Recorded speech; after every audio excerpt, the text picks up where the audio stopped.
Bonjour à tous et à toutes et soyez les bienvenus sur votre chaîne J'apprends le français, la langue de Molière. Bienvenue donc à cette nouvelle séance, la séance 3 consacrée à l'alphabet phonétique qui se veut en quelque sorte une séance complémentaire de celle d'avant puisqu'on avait commencé l'alphabet phonétique après avoir parlé de l'alphabet graphique. Un petit rappel donc de ce qui a été dit. L'alphabet graphique donc, est composé de 20 consonnes et 6 voyelles et l'alphabet phonétique, ce qu'on va voir aujourd'hui, est composé de 36 sons. Donc on va pas voir les 36 sons, mais on va en voir la majorité. Puisqu'on parle de sons, on va s'intéresser au cas de la lettre C et de la lettre G. En effet, la lettre C ne se prononce pas pareil, elle ne produit pas le même son si elle est suivie par A, O, U ou par E, I ou Y. Ici, on a un exemple, le mot cartable, C plus A forme la syllabe K. Donc on a C plus A ici, donc C plus A se prononce K, elle produit le son que, donc comme dans cartable. Dans le mot collège, donc on a le son que qui est produit par la voyelle O et la consonne C. Donc C plus O, ça donne le son que, comme dans le mot collège. Ici on a la consonne toujours C plus la voyelle U qui nous donne la syllabe Q, comme dans le mot curieux.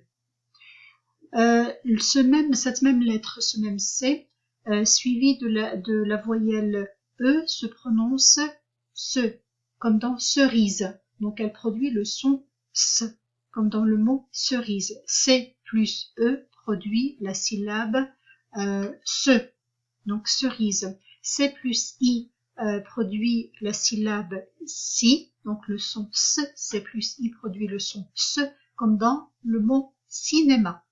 C plus I, plus Y, pardon. C plus I, Y forme la syllabe si, comme dans le mot cylindre. Maintenant, il y a des cas où le son se fait partie de la racine du mot. Donc, il y a des mots qui sont les dérivés de cette racine et qui gardent le son se, mais elles sont suivies par, la lettre C est suivie par un A ou par un O, par un U, mais on veut garder le son se. Ben, qu'est-ce qu'on fait? On ajoute un petit. Donc on va utiliser une lettre qui s'appelle la cécédille. Donc cécédille, parce que on a pris le C et on a ajouté un petit crochet en dessous. Un petit crochet qui fait que cette lettre s'appelle cécédille. L'exemple ici, on a comment ça. Donc on voit bien qu'on a un C, on a un A, donc normalement ça doit être K. Non, on a besoin du son SE, donc on va remplacer le C par la cédille. Par cécédille, on va remplacer la lettre C par la lettre cécédille. Donc ça nous donne comment ça, on écrit comme ça. La même chose pour le U. Nous avons donc ici reçu, soit un reçu, soit il a reçu ou j'ai reçu. Enfin, donc on a cédille plus U, donc évidemment ça nous donne su, puisqu'on a besoin du son se dans ce mot-là, reçu. Donc on a cédille plus U. Pour reçoit, pareil, on a effectivement ici O, I, donc ça fait le son moi. Et pour faire le son se, on remplace le C par cédille, par cécédille. Donc il reçoit. On va s'intéresser maintenant à la lettre G, donc qui a aussi sa spécificité, c'est qu'elle ne se prononce pas de la même manière si elle est suivie par A, par un O, par un U, ou si elle est suivie par un I ou Y. Donc G plus A donne le son G, donc comme dans le mot gare. G plus O donne le son G, comme dans le mot gomme. G plus U donne le son G, comme dans le mot figure. G plus I, ça donne la syllabe J, comme dans le mot gilet. G plus E se donne le son je, comme ici nous avons mangerai, ou même le verbe manger, manger, mangerai. Voilà, donc la lettre C et la lettre G ne produisent pas le même son quand elles sont suivies par A, O, U ou quand elles sont suivies par E, I ou Y. Alors, comme pour le G, effectivement, comme pour le C, pardon, eh bien, il y a des fois où on a besoin du son G. On va utiliser le son, enfin, on a le son G avec une voyelle E, I. Eh ben, ce qu'on va faire, c'est on va ajouter un U entre le G et la voyelle. Ici, dans le mot fatigue, eh bien, on a ajouté un U entre le G et U et le E, et comme ça, on va prononcer G, fatigue. Donc, c'est comme ça qu'on garde le son G avec la voyelle E, fatigue. Eh bien, pour le I, c'est exactement pareil. On va ajouter un U pour avoir le son GI.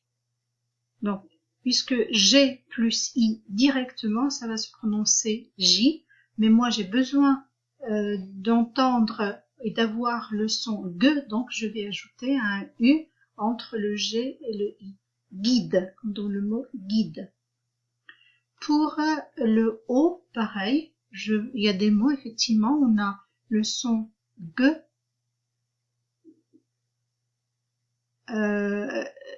Normalement, ça devait être un son G, mais j'ai besoin du son je. Donc, qu'est-ce que je fais? Eh bien, je vais ajouter dans ce cas-là un E. Le E va donner le son je entre le G et le O. Ici, on a la geôle. La geôle. Pour le mot mangeoire, eh bien c'est pareil, on a ajouté un E pour avoir le son je, mangeoire. Voilà, donc en fait ce qu'il faut retenir de là, pour avoir un son G avec les voyelles I, E, on ajoute un U entre la voyelle et la lettre, comme ce qu'on a ici, ou alors on va ajouter un E entre le O, par exemple, ou le I et le G pour avoir le son je. Ici, on a rassemblé les voyelles qui forment d'autres voyelles en fait et qui se prononcent de la même manière.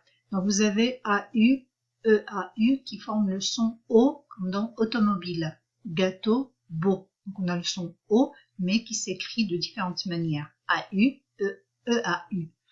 Le son OU formé du O et du U. Donc avec ou sans accent. Donc évidemment avec ou sans accent, ça a un sens différent, notamment pour le OU avec accent grave et le OU sans accent. Donc ce sont on peut trouver OU tout seul, on peut trouver OU avec accent, mais ça n'a pas le même sens. Mais en tout cas, ça se prononce de la même manière. Donc on a, comme dans l'exemple tout, ou goût. La nouvelle voyelle, donc on a EU avec accent circonflexe sur le U, ou alors le E dans le O et E. Ici, comme dans feu, jeune, ne. Alors jeune, vous voyez ici, il y a un U au-dessus il y a un accent circonflexe au-dessus du U. Donc c'est pour ça que ça se prononce jeune et non pas jeune. On parle pas du jeune homme, non. C'est jeune, c'est-à-dire, vous savez, quand on ne mange pas, le jeune ou le ne. Donc, feu, jeune, ne se prononce de la même manière. Ici, on a EU, donc pareil qu'en haut, et avec la même graphique en haut, et comme dans le mot, donc EU comme dans le mot beurre. Donc, ce n'est pas le E de feu, parce que feu, c'est fermé, alors que là, beurre, c'est plus ouvert. Beurre, cœur. Ensuite, on a la graphie IN, IM, AIN, AIM, EN, EIN, YN, YM, eh bien, qui forment le son 1. comme dans invariable, immanquable, pain, fin, examen, frein, lynx, teint. Donc on a la même prononciation, mais la graphie diffère. Ensuite, on a AN, AM, comme dans les mots ancien, champ. Champ, ancien, c'est la même prononciation. Ensuite, on a EM, EN et AON, qui est quand même assez rare. Le AON, c'est quand même assez rare, mais c'est le même son. Donc on a ancien, donc champ, ensemble, enfant, pan. Pan, enfant, ensemble. OM, ON, donc là c'est la même prononciation, c'est le on. Le on. Donc on à ne pas confondre évidemment avec en. En, c'est ouvert, parce qu'on a un A là. Alors que là, c'est O, donc c'est on. La différence, évidemment, c'est que ici, on, c'est plus fermé, bien sûr. Et puis, il y a même, on peut même sentir, si je puis dire, en tout cas, pendant la phase d'apprentissage, de l'air qui sort par les narines. Oui, ça semble bizarre, mais effectivement, c'est comme ça. Donc, et pour apprendre, il faut bien sûr s'exercer de manière exagérée, vraiment, se concentrer sur ce fameux air qui doit passer par les narines pour arriver à bien voir comment ça doit être prononcé, évidemment le prononcer. Donc ombre, onde, OM, ON, donc la OM parce que il y a une règle qui nous dit que le N devant le B se transforme en M. Bon, sauf dans le mot bonbon, enfin les mots sont très rares où il y a pas de, où il y a un N avant le B. Donc on a ombre, onde, c'est la même, et puis la même prononciation, et puis là on a UN, UN, et là ça se prononce un, donc comme dans parfum, lundi, parfum ou lundi. Donc généralement là on entend les gens dire parfum, lundi, bon c'est la prononciation la plus commune normalement, et ça dépend encore des régions. Certaines régions, on va prononcer lundi et d'autres, on va prononcer lundi. Bon. Donc, parfum, lundi. Donc, on voit qu'il y a plusieurs graphies qui forment le même son. Donc, évidemment, pour retenir, il faut s'exercer. Il n'y a pas de méthode miracle. Il faut écouter aussi. Il faut écouter. Répéter, il faut que l'oreille s'exerce et il faut évidemment que tous les muscles s'exercent aussi à des positions qu'ils n'ont pas l'habitude de tenir. On passe maintenant à des consonnes qui gardent le même son mais qui ne s'écrivent pas de la même manière. Nous avons la lettre C avec le son que. Donc ça peut être un seul C dans le mot corde, deux C accordé, CH chronomètre, K comme dans kayak, CK comme stock, Q tout seul sans le U comme dans 5 ou QU avec comme dans 40. Le G, donc le son G, ça peut être G seul, gare, ça peut être 2G comme aggravé. Alors là, après ce qu'on a vu, comme dans le mot guérir. Dans le mot guérir, donc on a le U, GU pour avoir le son G avant le E qu'on a ici. Ou alors le G, H comme dans spaghetti. Le son F, donc ça peut être F tout seul, film, comme dans film, ça peut être 2F comme offensé, ou alors PH comme dans philosophie. Le son SE, ça peut être seul, un S comme dans sol, ou alors 2S comme dans masse, ça peut être un C comme dans menace, ça peut être un CCD comme dans leçon, ça peut être un SC comme dans fasciné, ou un T comme dans nation, information, etc. ou un IX comme dans le mot 6. Maintenant, le son ch. Donc, ça peut être CH comme dans chose, ça peut être SCH comme dans schéma ou SH comme dans short. Donc là, évidemment, un mot anglais. Le son Z, ça peut être donc un Z normal, comme dans zone, ou alors un S qui se place entre deux voyelles. Un S placé entre deux voyelles se prononce toujours comme un Z. Toujours. Un S entre deux voyelles, quelles que soient les voyelles, se prononce toujours un Z, comme un Z. Désir, comme dans le mot désir. Et puis on a, ça peut être un X, comme dans le mot deuxième. Maintenant, le son je, donc ça peut être un J normal, comme dans jardin, ça peut être un GE, comme dans garage, donc GE aussi, comme dans nageoire. Donc là, vous vous souvenez que après, avant une voyelle comme le O, le U, mais on a besoin d'un E pour avoir le son je. Et puis le dernier, c'est le son gne, comme dans le mot montagne, et on l'obtient avec la lettre G, la lettre N, gne.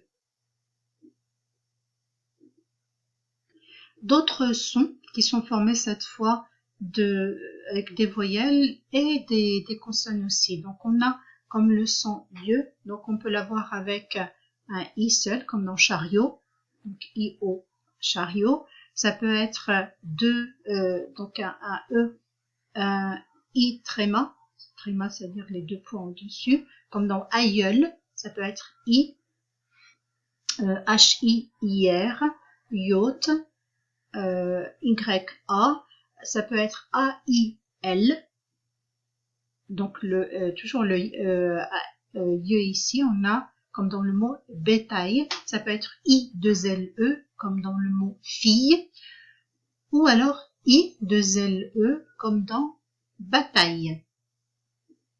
Donc là, fille, bataille. Le son OE maintenant, on peut l'obtenir avec OU, donc des consonnes qui suivent, comme dans mouet, ou alors OI, comme dans noix.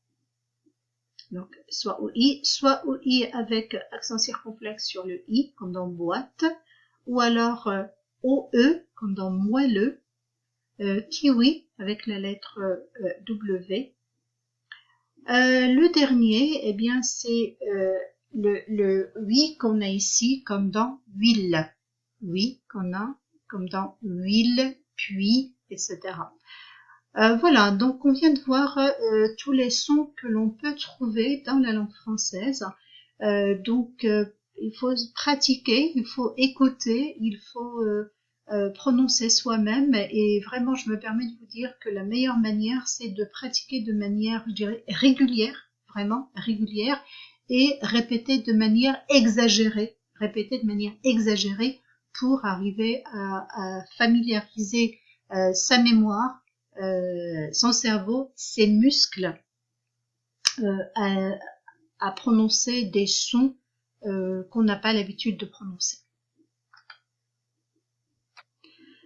Il ne me reste plus qu'à vous dire au revoir et au plaisir de vous retrouver une prochaine fois sur votre chaîne, bien sûr, j'apprends le français, la langue de Molière.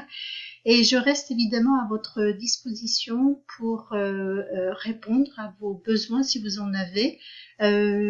J'espère aussi vous retrouver dans la partie commentaires où vous n'hésitez pas vraiment à laisser vos suggestions, vos remarques.